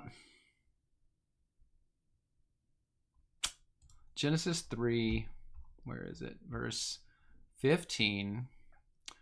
The Lord God in verse 14 says to the serpent, after, of course, Adam and Eve sinned by eating the fruit, which was grapes, that the serpent had told Eve was good for knowledge and understanding, and that they would be like gods if they just ate it, because they would have all understanding. And what he really was doing was bringing them into the material world, the world of yin and yang, light and dark, the world of good and evil. Whereas before they were above that, they were outside of it, and God had protected them from that, making them special. And so what the serpent did, it was truly kind of as the Gnostics teach it, that he gave them knowledge and understanding of good and evil, of which they were never supposed to be a part of, that kind of back and forth of what happens in the material world. It's lower than Adam and Eve were created to be. So it was enlightenment to something that corrupted, is what it was, is what Lucifer did. Well, he's not Lucifer really, it was Satan. So anyway, that happened. And then we're seeing now the curse that God's talking about. He says to the serpent, because you have done this, you are cursed above all cattle, above every beast of the field. On thy belly shalt thou go, and dust shalt thou eat all the days of thy life. And I will put enmity between thee and the woman, and between thy seed and her seed. It shall bruise thy head, and thou shalt bruise his heel. Unto the woman he said, I will multiply thy sorrow and thy conception. In sorrow you'll bring forth children. Thy desire will be to your husband. He shall rule over thee. All right. So just to start here, I'm a little careful with this verse 15 where it's talking about the seed, because it's interesting that God's talking to the serpent. Is he talking to the literal serpent, or is he talking to Satan who inhabited the serpent? There are other texts that talk about what happened in the garden. It said that Satan came down and entered the serpent and then talked through it. Okay. So it's interesting to think about this. Let's approach these two verses as if this is just literally the serpent, meaning snakes or lizards. God saying to the serpent, which apparently had legs and was different in some way, maybe like a dragon, a small dragon or something. He said to the serpent, you are cursed now. You're cursed beyond the cattle and the beast of the field, and you will go on your belly and eat dust all the days of your life. Now, is he talking to Satan himself, or is he talking to the serpent, like cursing the literal physical serpent, the species of whatever this creature was?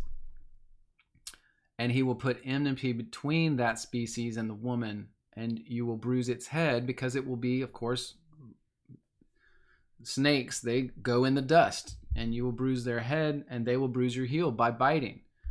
So is he literally cursing the serpent, which is probably some sort of lizard or dragon, or is he cursing Satan himself here? You have to ask yourself. Because most people take a very spiritual kind of symbolic-ish or allegorical kind of view here and say, well, this is Satan, it's not the serpent. But maybe it actually was the serpent, and that Satan wasn't the one that was cursed in this situation. Satan was literally doing his job, which was to essentially tempt man. And so it's just interesting. I don't know how we want to think about this, but of course, then the other approach is that this is definitely Satan, and the Lord is cursing Satan and saying, you're going to go on your belly. Now, I don't know that Satan actually goes on his belly or eats dust all the days of his life. In fact, Satan really doesn't have a life. He's immortal, so that, I don't know. It's interesting. We need to think about this.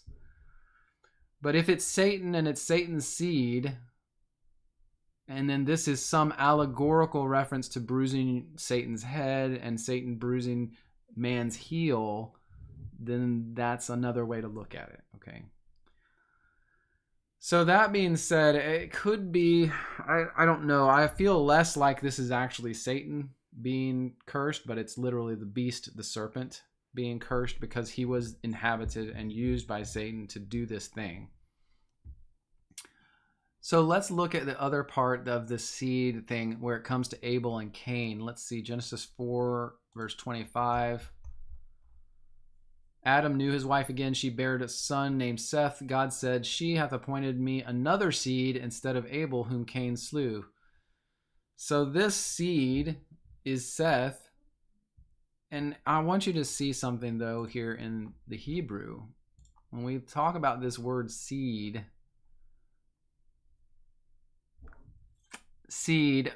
Hebrew, the word zerah, and it's literally just your offspring. It's not some strange word that means something weird. It's your offspring, okay, the seed. In fact, they use the same word for a seed of a tree. So you see that in Genesis 1 verse 11. Seed yielding trees and fruit. Okay, so this word literally is our word seed, like a seed, if I was holding a little seed. And that's the word they used for your offspring. So this is not some special magical word that means like, you know, the line of Seth and the line of Cain. Okay, it's not something like that. It's just, this is literally Eve saying, God has appointed me another offspring in the case instead of Abel, whom Cain slew. She's thanking God. Thank you, God, you gave me another son since Cain killed Abel. Okay.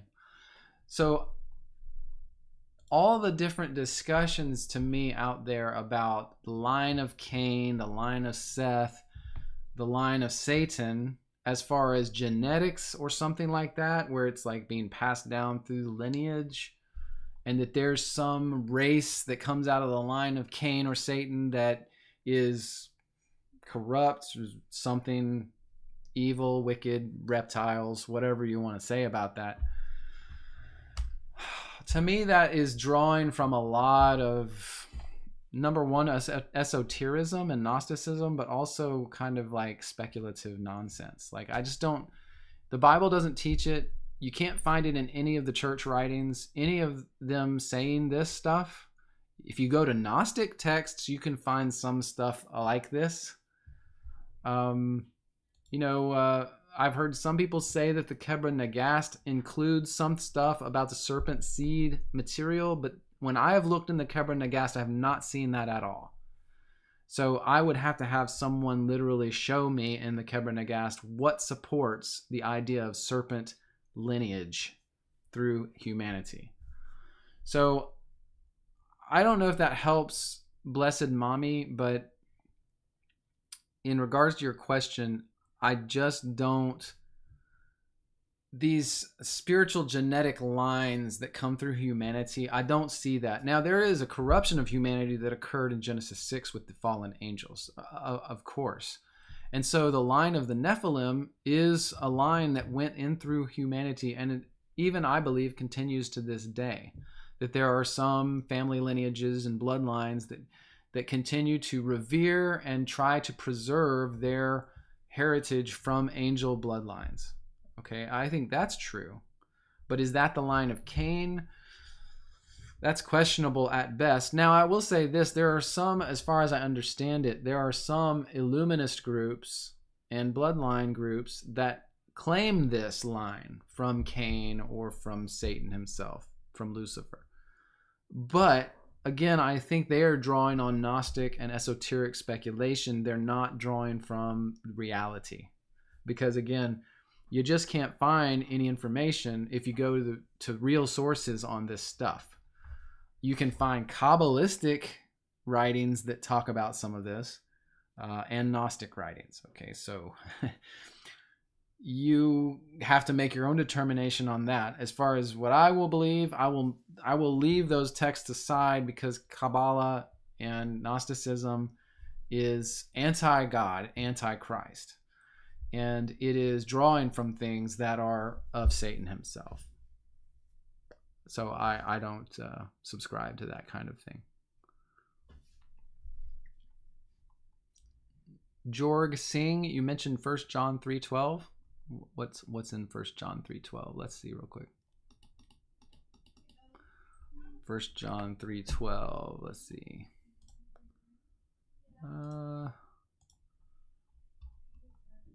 Bible. 1 John 3:12.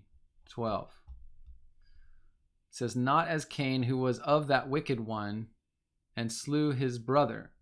And wherefore slew he him? Because his own works were evil and his brother's righteous. Yeah, but this is coming from, this is coming from a group of writings, including others in the New Testament, that call the Jews the sons and daughters of Satan. Now, are they saying that they have a lineage from Satan? No. Christ literally says, because you do the works of your father, the devil, he's saying you're wicked. He's your father and not my Father in heaven, whom you claim. So I go back to that statement by Christ. He's saying you are of your father, the devil, because you're doing his works, not because you had some genetic lineage. And I believe that what this verse is saying is also the same thing. Cain was of Satan because he was doing the works of Satan. Just as you or I would be of the devil if we were doing the works of the devil and not the works of Christ. But yet we don't. We do the works of Christ. We are of Christ. And we are of his Father in heaven. He is our Father in heaven because we do his works. Okay? And again, it even reiterates that right here. Because his own works were evil. Okay? That's why he was of the wicked one. Not because he was born because his mother fornicated with Satan in the garden. That's not what is said at all. Christian, you say that the woman in travail is connected to this discussion? That's interesting. I don't see that connection yet. I don't see that connection yet.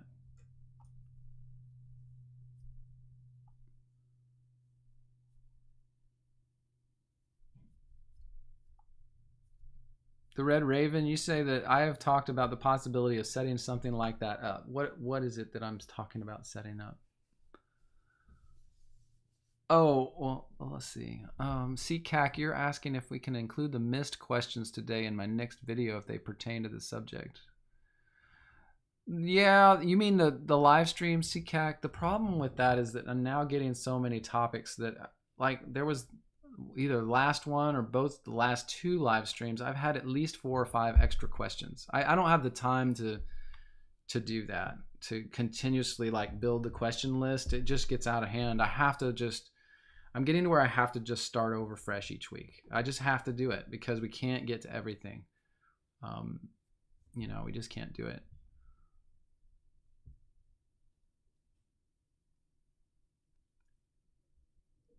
Oh, Red Raven, you're talking about a Discord type thing? Well, I have a Discord channel, Red Raven, and I just have not really kept it up much. It's there. The problem was that I didn't have many people that were using it, the Discord channel, just a handful. So Trish Clark, I'm on Telegram. I have a Telegram channel, Bible Scribe, and it's there now. You can discuss things on it and comment. You can certainly do that. Yeah, I mean, if I could consolidate that to the Telegram channel, I could handle it easier. Like, I don't know if I can do both. There's just too much.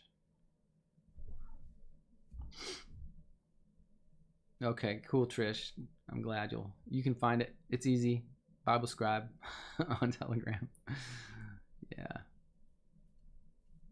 I mean, I would be fine on Telegram sometimes of doing a live thing on Telegram where we can talk, if that would be cool.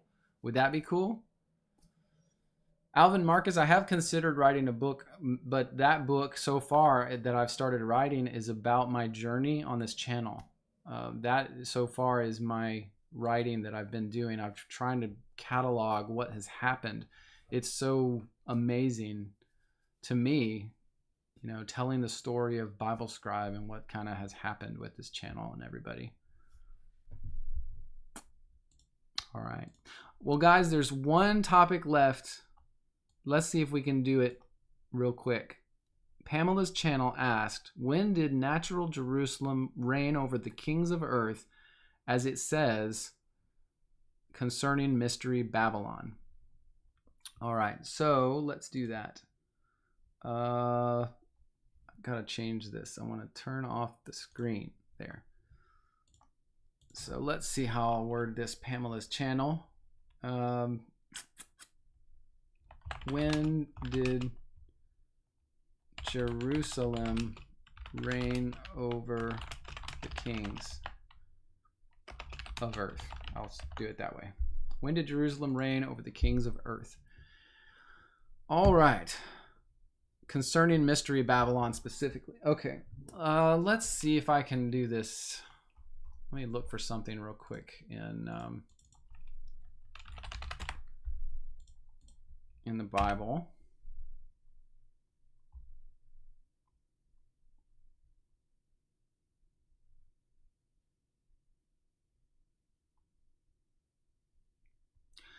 Okay, so I'll show it on the screen real quick. Let's do it. Let's see. Let me show it. Where is it? Put it back. I took it away. Now I'll put it back. Revelation 17, verse 18. Essentially, the woman you saw is that great city that reigns over the kings of the earth. Now, your question, Pamela, is kind of conflated.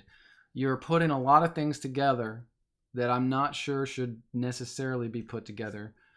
But if this is the verse that you're referring to, you're right. If you believe that Mystery Babylon is Jerusalem, when did Jerusalem reign over the kings of the earth? The answer to that question, so far in history, since Adam to the present day, is never happened. It never happened. Jerusalem never reigned over the kings of the earth. And that's one of the many, many reasons why I teach. And, I always get all sorts of arguments on this. I have videos literally named, I have one video named, 50 something reasons why Mystery Babylon is Rome. Because what did happen was that Rome has reigned over the kings of the earth. Rome did reign over the kings of the earth. The woman is the daughter, the whore of Babylon. And it's in the Old Testament, and it refers to Rome. Babylon is Rome, period. End of discussion. And you can watch my previous videos. I've got 2 on it. Number 1 is like Mystery Babylon is Rome. And then the next one is like 50 something reasons why Mystery Babylon is Rome. And of course, Christians throughout history, I'm starting to understand, also agree that Mystery Babylon was Rome. Okay, they said it throughout history, including the reformers. And so if you try to apply Jerusalem to verse 18 of chapter 17 of Revelation, it doesn't work because Jerusalem never reigned over the kings of the earth. But if you apply it to Rome, it works in spades because many times Rome has ruled over the kings of the earth. And it was the manifestation of Babylon. After Babylon was destroyed, those gods of Babylon, the pagan gods they worship, moved straight into Rome and Greece. They moved through Persia to Greece to Rome, just like the book of Daniel prophesied about the nations. All of it was the king, the prince of Babylon, coming through those nations. And then essentially, we're talking about Satan and Apollo, Abaddon, waging war against Christ. Rome is the kingdom of the beast, waging war against Christ's kingdom that he's going to deliver to God. And then through history, we see this, boom, boom, boom, Rome waging war against Christ again and again and again, again and again and again throughout the centuries. It's very clear once you start to realize, oh man, the 7 kings, 5 are fallen and 1 is, those are all Roman kings in verse 10. The 7 heads are 7 mountains. Well, Rome is on 7 hills, isn't it? And yes, some people say that Jerusalem's on 7 hills, but Jerusalem was never known as the city on 7 hills, whereas that has been a title for Rome since hundreds of years before Christ. And then, what else? The woman was drunk on the blood of the saints. Who killed the saints in the time of Christ? Rome did. Jerusalem didn't kill the saints. None of this applies to Jerusalem. None of it. It's all Rome. You can go back and you can look at everything. The kings of earth committed fornication with who? Babylon and Rome, not with Jerusalem. No, Jerusalem was a leech. The Jews were leeches. They leeched off of the wealth of Rome. Okay? The whore of Babylon was Rome. We can go back to chapter 16. No, not 16. We go to 18. And it continues to talk about Rome. But I won't continue to go. You can watch my other videos. But as you can see, when you take Rome and apply it to chapter 17 and 18, everything works. Everything's perfect.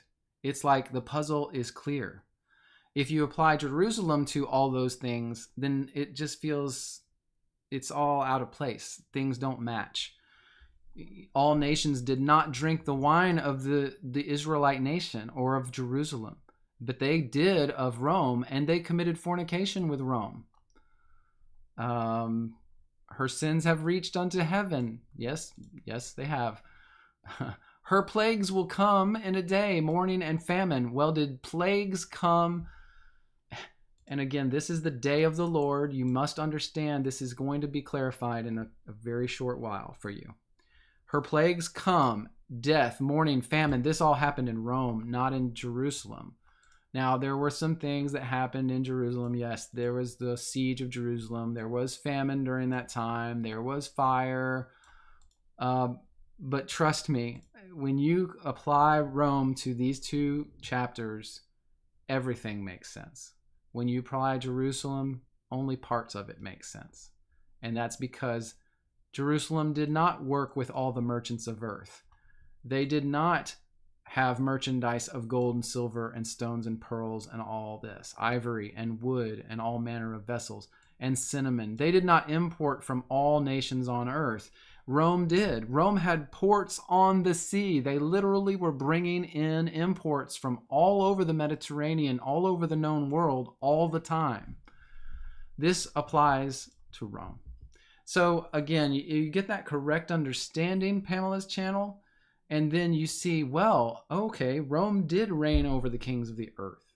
All of that makes sense. But Jerusalem never reigned over the kings of the earth. Never did.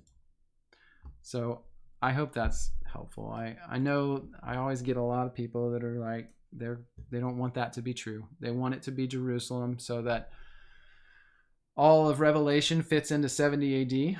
They want that real bad. And so this has to be Jerusalem for it to all fit into 70 AD. But again, when you start to understand the day of the Lord, this will make this clear. And I think what that video, what the understanding of the day of the Lord will do is break all the chains. And you will start to be like, oh my gosh, no wonder it's like that. No wonder they said it like that. It makes sense now. Oh, goodness. So I think that's it. Oh,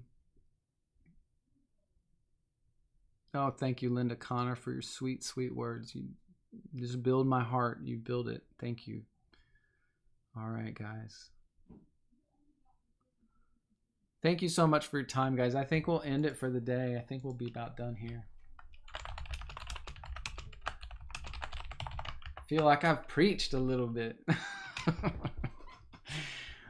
My voice is tired, so I must have said something. I'm not sure it was all good, but I said something. You guys are great, and I really appreciate each and every one of you. Thank you so much for your time and attention today and all the comments.